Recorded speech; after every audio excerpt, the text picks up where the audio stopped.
जय हिंद। कल के क्लास में हम लोग एनसीईआरटी एमसीक्यू भारतीय इतिहास का शुरू किए थे और इसमें क्लास 6 का चैप्टर 1, चैप्टर 2 और चैप्टर 3 में जितने भी ऑब्जेक्टिव प्रश्न थे उन सभी प्रश्नों को हमने हल कर लिया था। आज के वीडियो में हम लोग चैप्टर 4 के ऑब्जेक्टिव प्रश्न को हल करेंगे।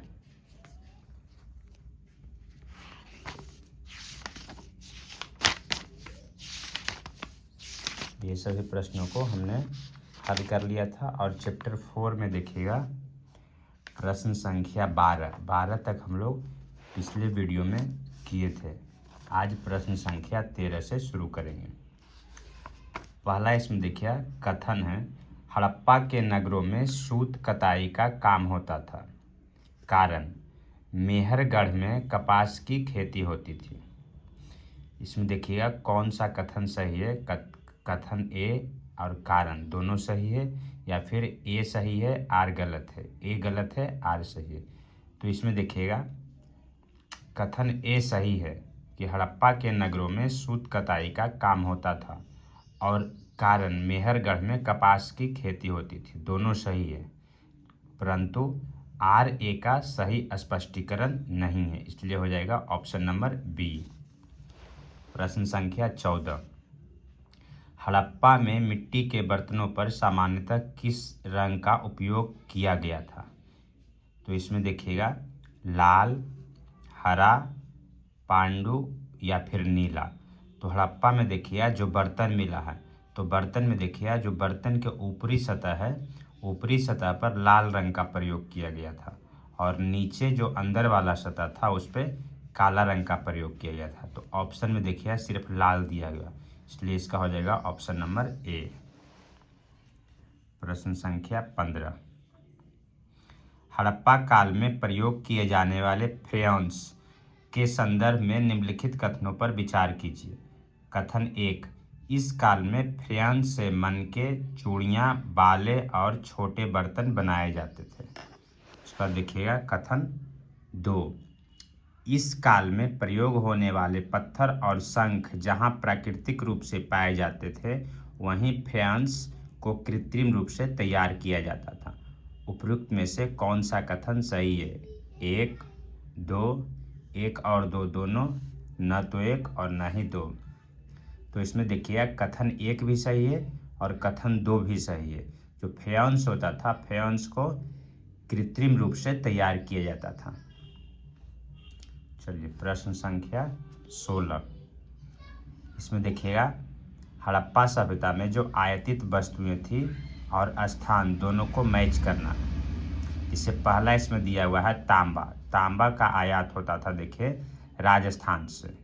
दूसरा है टीन। टीन होता था अफगानिस्तान और ओमान से। सी में है सोना। सोना होता था कर्नाटक से। और डी में है बहुमूल्य पत्थर। बहुमूल्य पत्थर होता था गुजरात से। यानी ए का 3, बी का 2, सी का 4, डी का 1। ऑप्शन नंबर ए इसका सही हो जाएगा। तो देखिए प्रश्न संख्या 17, हड़प्पा काल के गांवों के संदर्भ में निम्नलिखित कथनों में से कौन सा कथन सही नहीं है? नहीं को टिक करना है। पहला, कृषक और चरवाहे गांव में रहते थे। दूसरा, हड़प्पा के लोग गेहूं, जौ, दालें, मटर, धान, तिल और सरसों उगाते थे। सी नंबर, खेतों की जुताई के लिए हल का प्रयोग इस समय की नई बात थी। और डी नंबर, सभी हड़प्पा नगरों में सिंचाई के लिए पर्याप्त जल वर्षा से प्राप्त होता था। तो यहीं पे देखिएगा जो डी नंबर ऑप्शन है ये सही नहीं है। इसमें देखिएगा जल वर्षा से नहीं, नहर से भी कहीं कहीं देखिएगा हड़प्पा में नहर का भी उपयोग किया जाता था सिंचाई के लिए। इस समय वर्षा पर कम निर्भर रहता था, नहर का उपयोग ज़्यादा तौर पर किया जाता था। प्रश्न संख्या 18, हड़प्पा संस्कृति की बस्ती एक साइड में दिया हुआ है और एक साइड में दिया हुआ किस नदी पर अवस्थित हो, दोनों का मिलान करना है। जिससे एक में हड़प्पा, तो हड़प्पा है रावी नदी पर। मोहनजोदड़ो, तो मोहनजोदड़ो है इसमें देखिएगा सिंधु नदी पर। कालीबंगा है घग्घर नदी पर। और लोथल है भोगवा नदी पर। यानी एक का ए, इसमें देखिएगा कहीं पे ए का 1 नहीं है, सिर्फ ये ऑप्शन में इसी में है, इसलिए इसका आंसर हो जाएगा Harappa Ravi, option number A. Harappa सभ्यता का एक महत्वपूर्ण नगर धौलावीरा जिस राज्य में स्थित है वह निम्नलिखित में से कौन सा है? धौलावीरा कहाँ स्थित है उसको खोज करना है। Option A Gujarat, option B Haryana, option C Punjab और ऑप्शन डी राजस्थान। तो इसमें देखिए जो ये धौलावीरा है, धौलावीरा नगर गुजरात में पड़ता था। यहाँ से साफ पानी मिलता था और ज़मीन भी देखिएगा, धौलावीरा की जो ज़मीन थी वो उपजाऊ ज़मीन थी। प्रश्न संख्या 20, हड़प्पा कालीन नगर 2 भागों में विभक्त थे, परंतु इनमें से एक नगर 3 भागों में बटा था। वह नगर निम्नलिखित में से कौन सा था? हड़प्पा या मोहनजोदड़ो या धौलावीरा या राखीगढ़ी। तो इसमें देखिएगा जो 3 भागों में बटा हुआ था, तो 3 भागों में बटा हुआ नगर था धौलावीरा। और धौलावीरा पड़ता कहाँ है? तो धौलावीरा देखिएगा वर्तमान समय में गुजरात में है।